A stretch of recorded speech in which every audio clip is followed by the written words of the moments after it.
For some of you, this will be your very first rollover webinar, so a very warm welcome. For some of you, this will be an annual tradition, so welcome back. Thank you very much for joining us again. It is always lovely to see so many of you. So I am joined today by my colleagues Mariette and David, who will be familiar faces to you if you've been coming along to our customer success webinars or you've joined our rollover webinars before.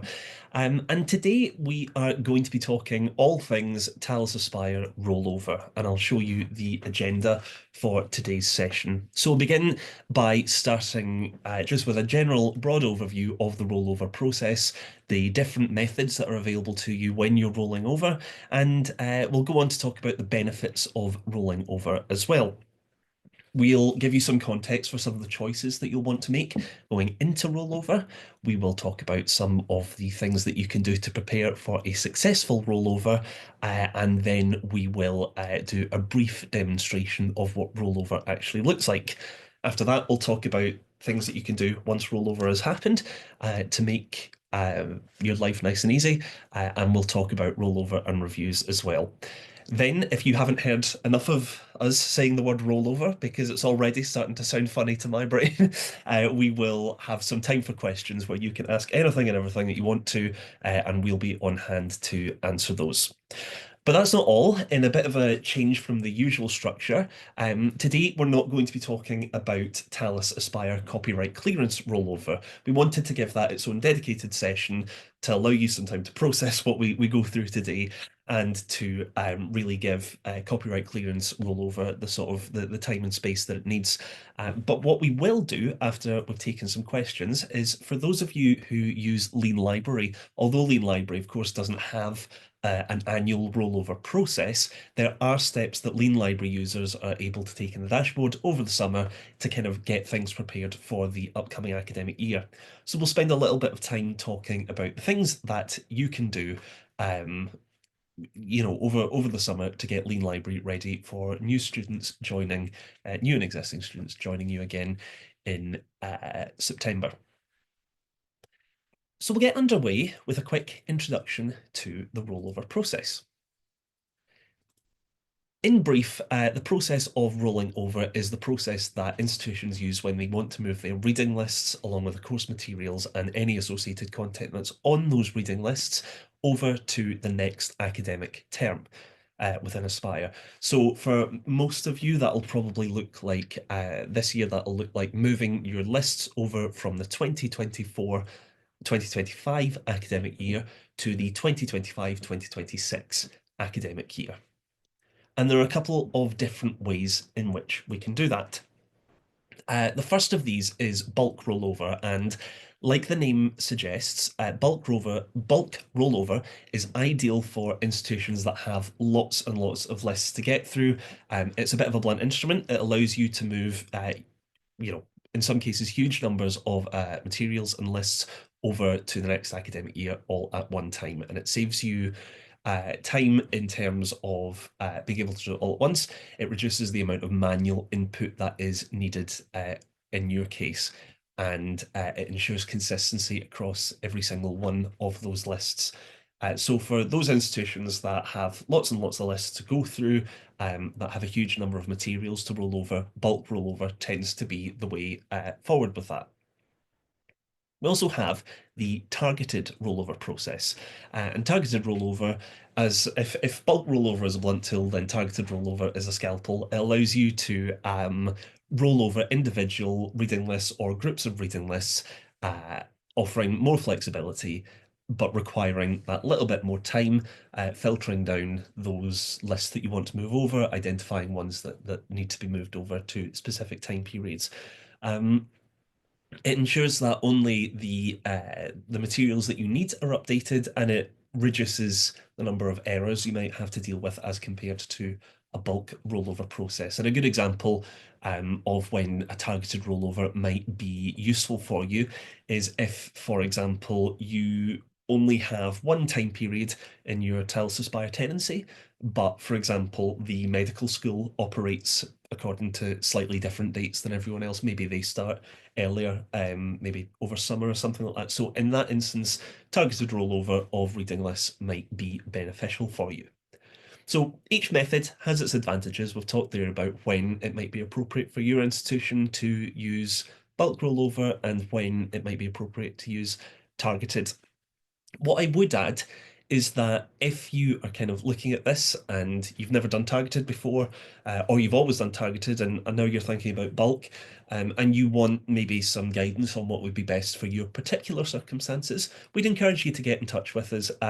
Speak to your customer success consultant. They'll be able to offer guidance to you and make suggestions on what on what might be best for your purposes. And hopefully, once we've gone over the rest of the presentation today, you'll feel confident doing either of them. But like I say, get in touch with your customer success consultant if we can offer more help. And now I'm going to pass over to my colleague Mariette, who's going to talk to us a little bit about the benefits of rollover. Thank you so much, Matthew. So just like my colleague just said, we'll now be discussing the benefits of rollover. We can go to the next slide, please. So targeted rollover in Talis Aspire reading lists. So some courses have different start dates and end dates.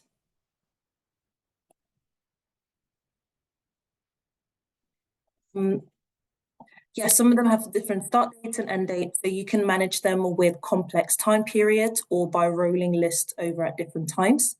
And you can use the all list reports to find lists to roll over. They might have different module codes, and you can only roll over a list once. However, you can use the rollover copy filter to see which lists have or have not been rolled over just yet. And first on our list, we have linking to VLE. So when you roll over to a new time period will have a unique identifier, which the VLE's integration with Talis Aspire uses to help identify lists in a given time period, so that the right list is displayed for the right year for your LTI integrations. Next, we have library acquisitions. So new lists may reflect updated student numbers or confirmed readings, and it also resets list dashboard data like item usage.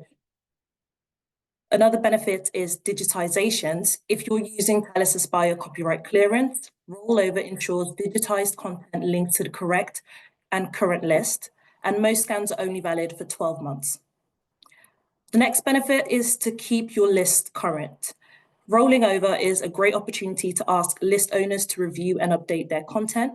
You might want to add a message like, a new version of your reading list has been created, please update as needed.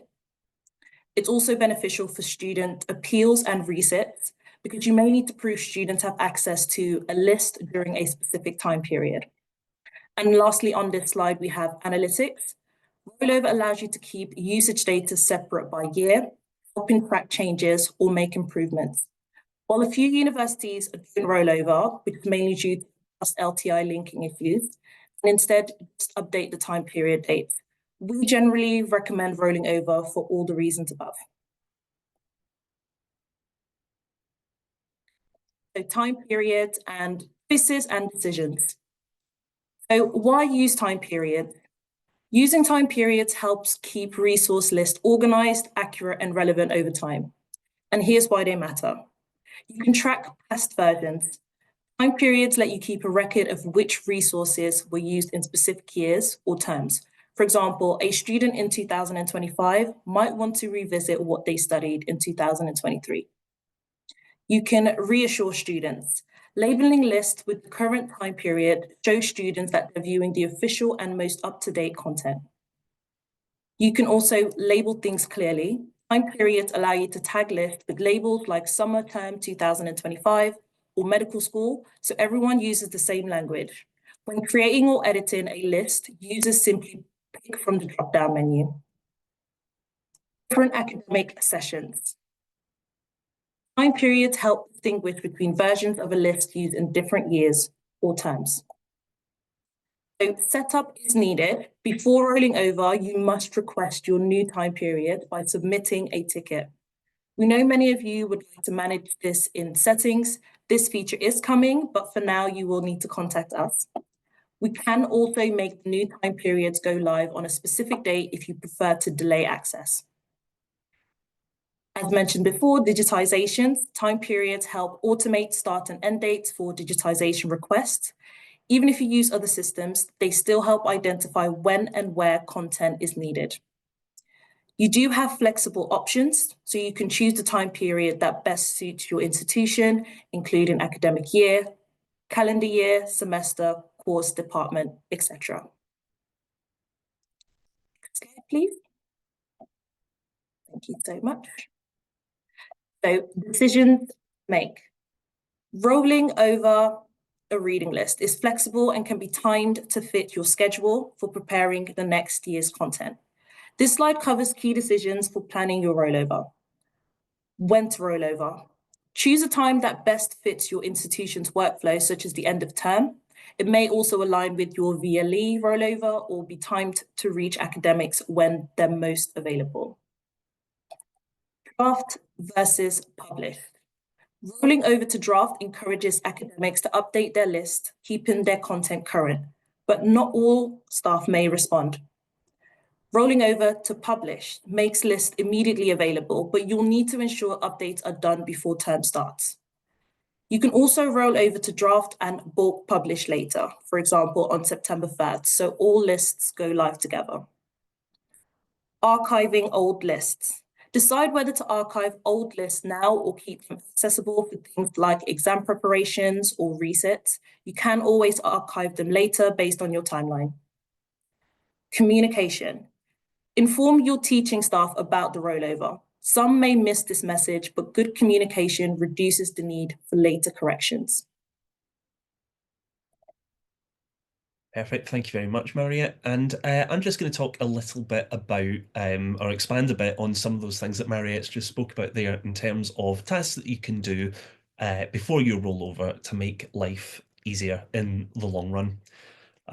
So the first thing that you'll want to do is to get in touch with us via support ticket in the way that you normally would to agree on a rollover date, or to basically make us aware of the date that you're planning to roll over. So we ask that you do this because if, for instance, every university decided to roll over at 5 p.m. on a Friday evening, that might cause some issues. Everything going into the queue at once might slow things down a bit. In practice, it's never been a problem. We've never had to, as far as I'm aware, and I was talking to David, as far as he's aware as well, we've never known it that someone has requested a certain period to do the rollover, and we've had to ask them to hold off. But it's just it makes sense for us to kind of make sure that everything's going to move as smoothly as possible for you if you just give us a heads up on when you're planning to roll over. You'll also want to give us details of what you want your new time period to be called. For the majority of you, that'll probably look something like 2024, 2025. But for those of you where it's different, you'll need to make us aware of that. And give us an idea of the dates that you want your time period to run between. So if you want to keep it consistent with previous years, but you can't remember what you asked for in previous years, or what it's normally set up as, just let us know. We'll be very, very happy to look into that. But we'll want to know when you're going to roll over, the name of your time period, and the dates that you want that time period to apply to. Next, before you roll over, you'll want to import your modules for the new academic year into Aspire by hierarchy upload. Now, the hierarchy doesn't have a concept of a time period, but it's often a good time to do this round about the rollover time if you have that data available to you. If you don't have that data available to you, if you don't know what your modules for the new academic year are going to look like, don't stress. It can be done later if you don't have that. And we'll be able to support with that again at a time that works for you. Some universities choose not to archive at the point of rollover for this reason, because they don't necessarily have that data yet. So either way, like I say, don't stress. We'll be able to support you either way through it. But if you have that data, it can be a good time to do that by hierarchy upload. And next, again, just to expand on what Mariette had said there around making sure that everyone else is aware of it, of getting your comms out, you'll want to make sure that staff have plenty of notice about the upcoming rollover period, as well as getting another update the day before, just to make sure that when it happens, it's totally fresh in their mind. In terms of what you'll want to include in that message, it's usually beneficial to just explain what a rollover is and why it's necessary, why the library is doing it. It's also always useful, as I'm sure you know, to explain to folks how it will benefit them, rather than, we're doing this because we have to do it every year. It's more of a, this is how it's going to be beneficial for your purposes. You want to ask folks not to edit their lists in the rollover period, because obviously we want any changes that are made before the rollover to be carried over, and we want any changes afterwards to be made to the new time periods version of the list. We don't necessarily want to see confusion when edits are made in the middle of the rollover. And you'll want to also include any tasks that you would like staff to do in the post rollover period. And in terms of how to distribute things, mass emails to all Aspire users are generally useful. Newsletters that go out to staff, you can include a short paragraph on it there. And in meetings with staff, it's good to kind of drill that home as well. Blog posts are usually good for referring staff back to if you've got one place where it covers everything that will be necessary for rollover. That's useful. And you can update your Talis Aspire homepage as well, so that when users log in before the rollover, they see and notice that that's coming up. And again, if you talk to your customer success consultant, we'll be happy to talk you through how to set those things up or suggest wording, that sort of thing. And the final pre-rollover task that we have here on the list are two important tasks actually for just general good housekeeping. The first thing you'll want to do is visit the all lists report for the current time period and make a note of any of the draft lists that you have there, or any lists that currently have unpublished changes. And the reason we suggest that it's a good time to do this is because the lists that are rolled over are going to be the final published lists that students see.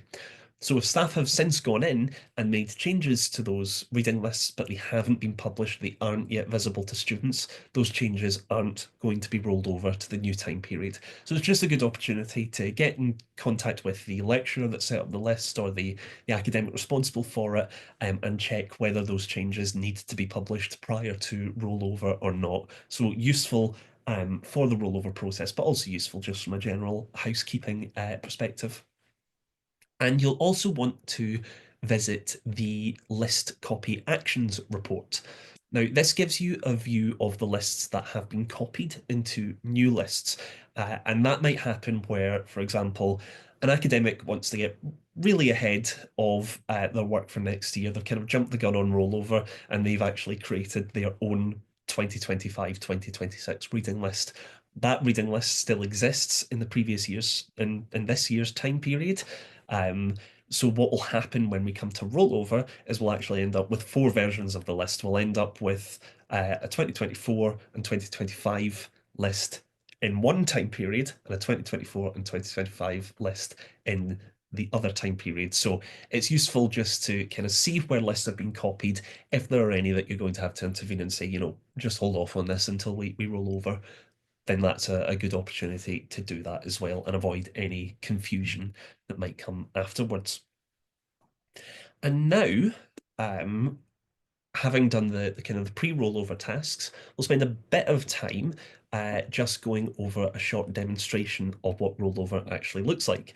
Again, for many of you, this will probably look familiar, but hopefully just going over this bit by bit or step by step will be useful for you. So I did try this earlier on, and it worked eventually, so bear with me. Up, there we go, works first time. So you want to go to your Aspire homepage, go to admin, and scroll down to request time period rollover. And I'm just going to pause there so that we can run through a few things that are on screen. So if any of the stuff that we cover today, obviously it might be a couple of weeks' time before you're rolling over. If there's anything that you've forgotten or you've got any questions about, this passage on the right-hand side actually is pretty useful for kind of explaining the steps you need to take and exactly how rollover works. There is a source time period, so I'll just move us on a little bit here. There's a source time period, so essentially the time period that you are copying your lists from or rolling over your lists from. And there's a target time period, the time period you are rolling over your lists to. And for our purposes here, I've got a 2024-25 demo and a 25-26 demo time period as well. Just up above that, you'll see some wording around just kind of general information around how long rolling over can take. It does say here that jobs aren't picked up and processed immediately, which is the case, but that jobs can be expected to be completed within 48 hours of the request. Now, in practice, we wouldn't anticipate that you would be waiting that length of time. We wouldn't anticipate that it would take 48 hours to do the rollover. If you are finding that it's taking longer than expected, if you're finding that it takes longer than that 48 hours, just get in touch with us and we'll investigate what's happened there. I'll just move us on again. Oh, we've gone back to the beginning. And we've got a few options here. We can choose to roll over those new lists so that they're draft only or that they're published. And I'll just skip back. Oh. And we can detach those old lists from the hierarchy as well and archive them.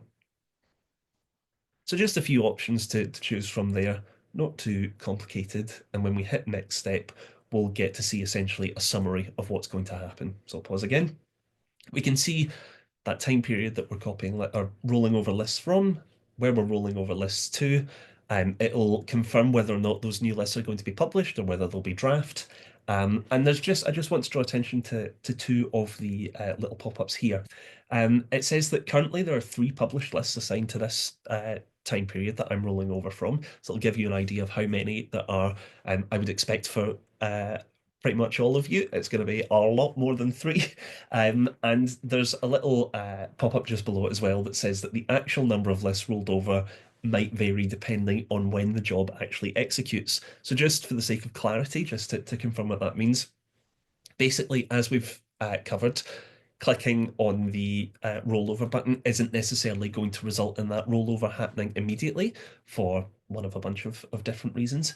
In the event that, say, for example, I went in there was a delay till tomorrow for this rollover to happen, and I went in the meantime and duplicated each of my 3 lists. That would actually be 6 lists that end up in the new time period. So it's just to make you aware that any changes that happen between you requesting the rollover and the rollover actually initiating might lead to the number of published lists in your new time period being different than is written here. And in a second, I'll request that rollover. And once you hit the request rollover button, that's it, the process is underway. You'll see here it shows up in my review jobs screen as requested. And in a second, I'll reload the page and it will turn to in progress. So it's underway. And then when I reload again, it's complete and it's been successful. And you can view any information about your rollover by clicking on that little burger menu, clicking show details, and you'll get an overview screen. So here we've got a unique key. If you experience any problems with your rollover, if you send that in the support ticket you raise with us, we'll be able to investigate. It'll let you know how many of the rollover jobs have completed, whether there have been any errors, and if anything has failed. But in this instance, everything's gone smoothly and rollover is 100% complete. And that is bulk rollover. It'll probably take a bit longer than the 1 minute 18 that video takes for you, but hopefully not too much longer. And hopefully that makes things nice and straightforward. And on the next page, we'll talk about targeted rollover. So this works pretty similarly, but you'll notice that the opening screen is slightly different. So we're going to go to our all lists reports here. And you can see that we've got a whole range of different options that we can use to filter our list down by. We can choose dates, list owners, status, um, time periods. We can narrow it down on any of those. In this particular instance, I want to roll over my summer courses. Regular attendees at these customer success webinars will recognize my courses on cheese, which are always my demo courses for some reason. There's also one on tabletop role-playing games. So it's a weird assortment of summer courses that are available at this institution, but we only want to roll over those summer ones.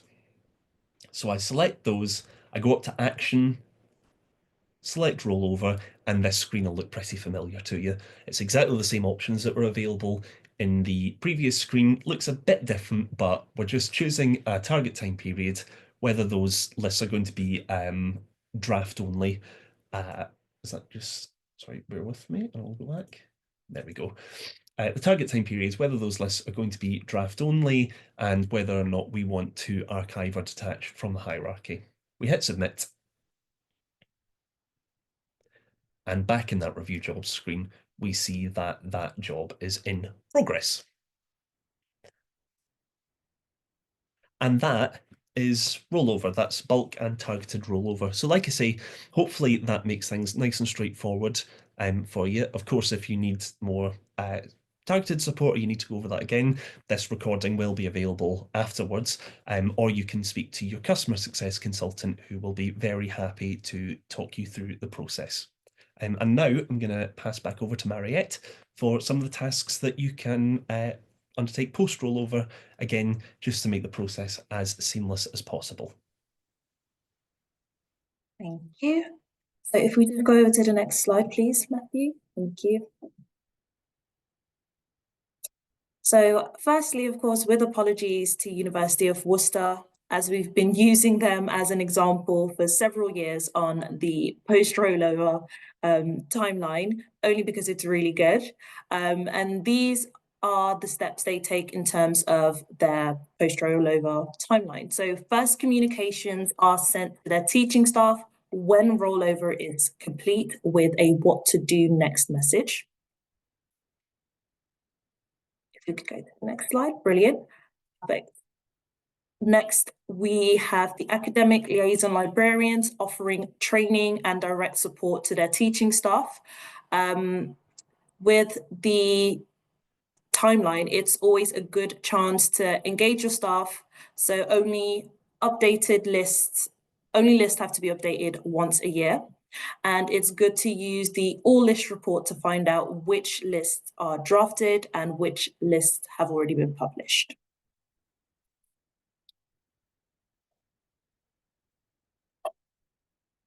Okay, so next, modules are checked on SOUL, which is their registry system, student and staff online environment. And that is done for the next academic year. Old and inactive modules are archived, and lists with no specific content, like independent study, are published right away.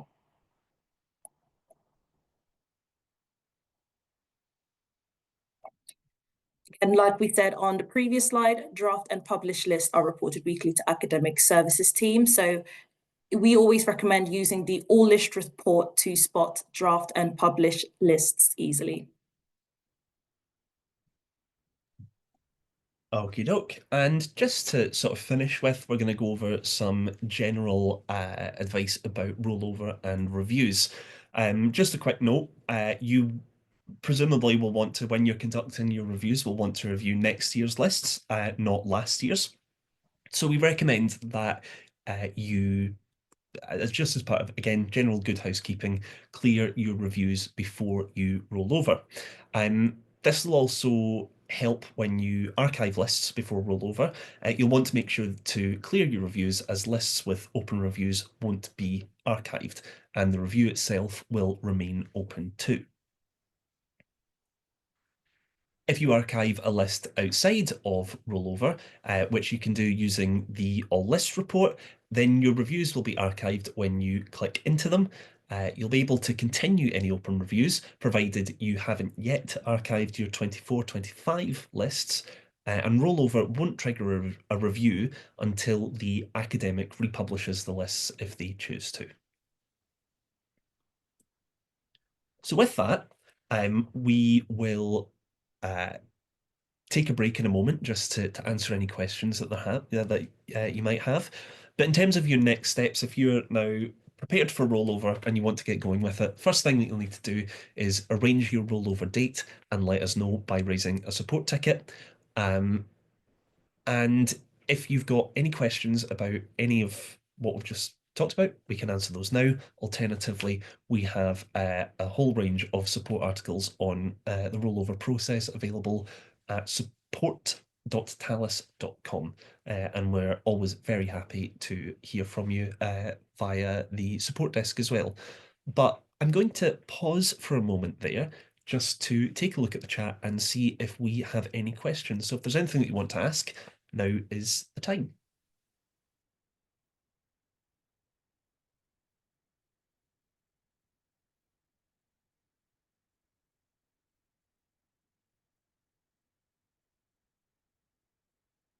I can see that Andrew has been chatting to David in the chat, and there's a great suggestion there about deciding to drop the word rollover at all. I have probably used the word rollover enough in the past half an hour to cover everyone on the call. So if you don't want to use the word rollover anymore, that is totally understandable. But yeah, I think that kind of dropping the or maybe changing from the slightly jargon term of rollover and just relating it more in terms of what it's going to do for academics and why that this is a necessary process for them is probably the way to go with it. Are there any questions on either bulk or targeted rollover that we could answer in the session just now?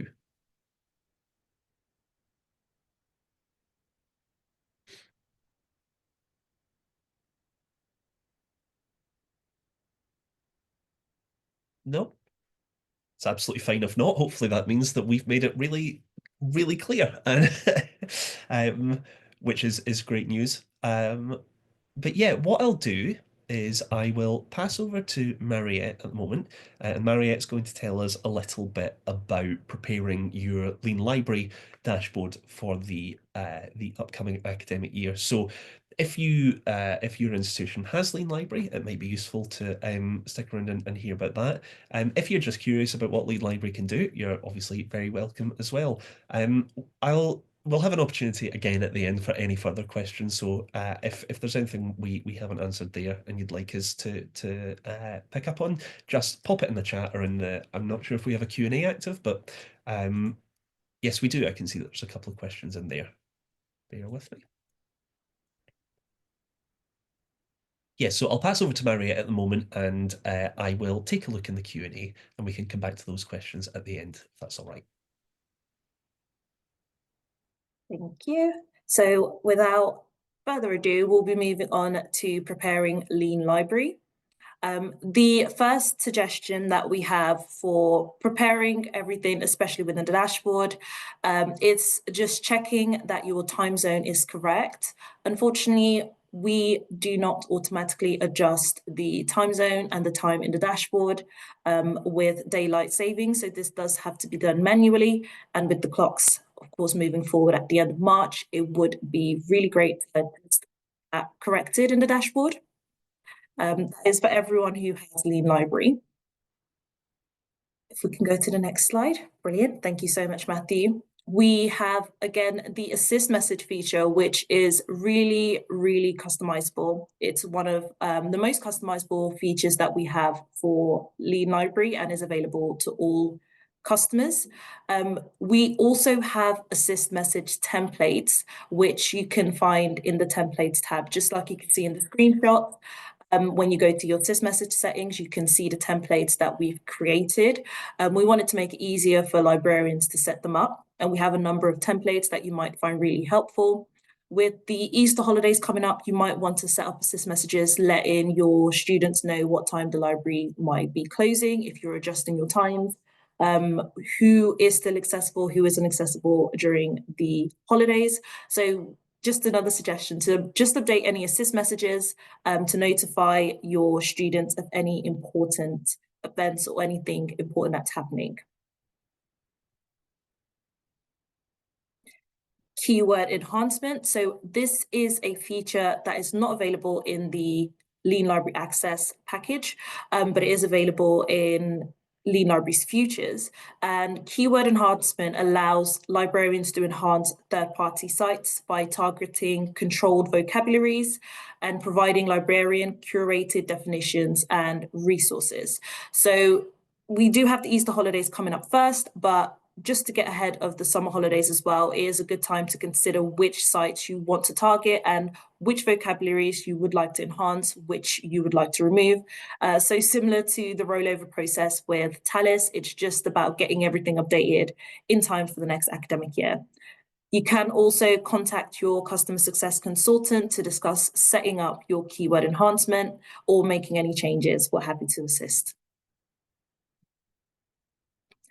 LibGuides. So like I just mentioned, as you are preparing for your Talis Aspire rollover, if you do have Lean Library as well, and if you only have Lean Library, it's a great opportunity to just go through your LibGuides and update any linked URLs in the Lean Library dashboard, just to make sure everything is redirecting your users correctly. You'd want to update any titles that may be displaying the wrong year or the wrong date, and remove any LibGuides for any content that your users will no longer have access to in the next academic year. It's also a great opportunity to push any relevant content you want your users to see. So if you have a new reading list that you want to promote to specific users, you can set up a LibGuide promoting that content so it's right there when your users arrive. They don't have to go searching for it or get lost.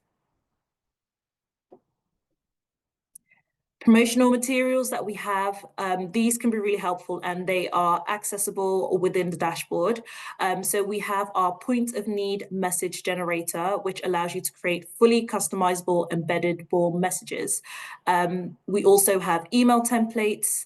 We also have promotional flyers, postcards, which you can just print off, customize, hang up around your institution, or if you wanted to help the environment and not print out paper, you can just send the PDF version as a mass email to your users, just letting them know, especially if you have, well, of course, everyone will have new students coming. If you want to make them aware of Lean Library, it would be great to just have that promotional material sent to them so they know what Lean Library is, how it works, and they can use it within that academic year.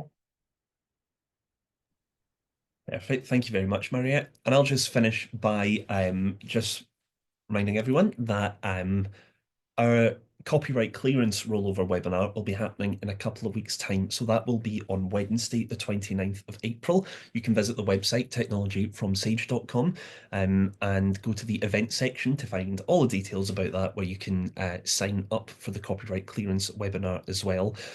Also, just to make you aware, we have an event coming up on May the 21st. It's an event that's going to look at librarian leadership on the AI frontier. And essentially, we have recently been conducting research into the library and AI. We've been very fortunate in that we've had 1,000 students share their perspectives on AI, and around 300 librarians as well. So we have a whole lot of new data coming as part of our new white paper that will be being published in May. And this event is sort of an opportunity to bring as many folks together as possible online to sort of, as part of a discussion. We want it very much to be a kind of collaborative day where everyone's getting to talk to everyone else, and it's not just presentations and being talked at. So we would love to see as many of you there as possible. It's completely free. It's going to run all day. It's split up into two sessions, a morning and an afternoon session for our UK and European colleagues, and it will be recorded as well, so it's available to any and all to catch up on afterwards. But like I say, totally free, online, anyone and everyone welcome. So please do feel free to join us. Do feel free to invite any of your colleagues that you think it would be of interest to. And yeah, I can see that the question that came in through the Q&A was answered by David, so thank you very much, David. David will be hosting that copyright clearance rollover webinar in a couple of weeks' time as well, so you'll have a chance to ask him any further questions then. But if there's anything that you'd want to follow up on, anything that you need more support on, please do just get in touch either via the support desk or your customer success consultant will be very, very happy to help. Um, but if there are no further questions, I think that's where we will leave it for today. So thank you very much for joining us. I hope that that has made rollover uh, easy and as easy to understand as it could be.